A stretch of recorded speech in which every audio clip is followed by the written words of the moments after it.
parents are artists, so I've been drawing earlier than I learned how to speak. When I reached, I don't know, maybe 8 or 9 years old, and I was just drawing all the time. I've been told a lot of times by grown-ups, by grown-up men, that women can't be artists. That you know, you have to be a man to be like a genius artist or a big artist.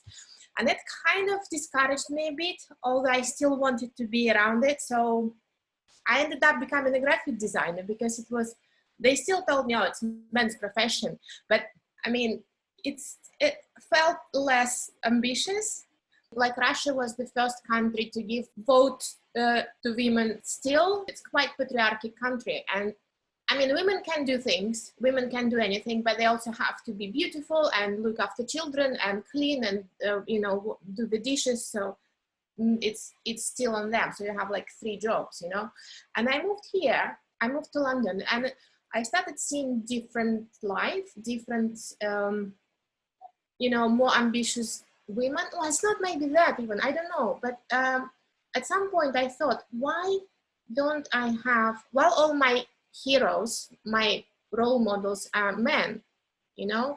And I started like consciously thinking, I even made like a challenge when I was trying to draw 1 portrait a day. I put myself a challenge, and I was trying to find one woman that, you know, like changed history in some field, and like find her story and draw her portrait. So it was conscious like research on these great women, trying to find some different role models who also maybe in my field or another field, but who just broke this, broke out of these frames, you know.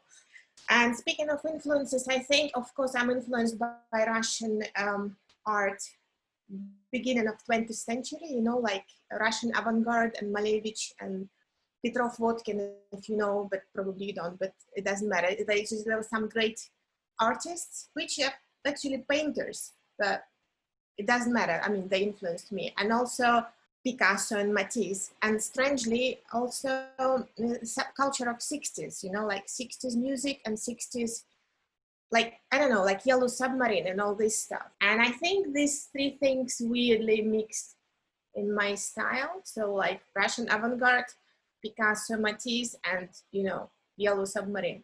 I don't know, something like that. Music has always been like main inspiration for me, main fuel for, you know, what I do. It means, yeah, it means so much to me, you know, like, also I think it could be because of, again, coming from when I was growing up in Soviet Union, you know, and my parents were like hippies, you know, artists, and they were a little bit opposing the system, you know, and rebels. And they were listening to the Beatles and all this music. And actually it was illegal. You could go to jail, or my dad was kicked out of the institute because of long hair and flared jeans, you know. So it was a symbol of freedom, of different life, of some rebelliousness. So it's not just nice music that you know, listen to. So, and maybe I inherited this attitude to music, and also for me, it's complete like magic. They, like musicians, they create magic out of nothing, out of air. So basically this label, it's my boyfriend's label. They had to form their own label to release their album. And I ended up just doing all the visuals for them, doing all the, you know, like overlooking music videos. I did 1 music video for them as well. And I was so involved that I'm like, okay, I'm basically, yeah, I'm co-running it. But I've tried everything because now I'm coming to the conclusion I've always had it and I didn't have to do anything. But I tried to do different exercises and analyzing your creative interests and, you know, like finding these values you want to, you know, or this atmosphere or the technique you want to use. So I tried that. It confused me a lot. Then I tried, you know, I made a few projects about finding yourself and it confused me even more. And now I ended up actually having a big secret. I have 3 Instagram accounts because I couldn't choose. I have 3 different personalities. I hope when this journey, you know, is more clear, they might merge in one. But yeah, I don't have an answer yet. But you know, the main answer for me, I went to different talks by different illustrators and young illustrators asking, so how do you find your style? And I remember one answer that actually made so much sense to me. Forget the style.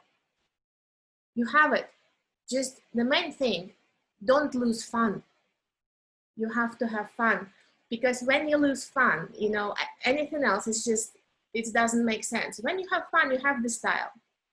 Or just like Joseph Campbell said, follow your bliss, you know, and where you find that bliss, that joy, you know, the style will come naturally. You know, they say how to find what you want to do, really, what makes you happy. And they say, look at your browsing history, you know, and I looked at my browsing history and it's just illustration. And I'm like, okay, it's clear. I have to have the guts to make this transition, which is not easy in London because of the, you know, rent prices and everything. So it's a bit risky, but, you know, it took me a while and I think I'm getting there. I'm much, much happier now.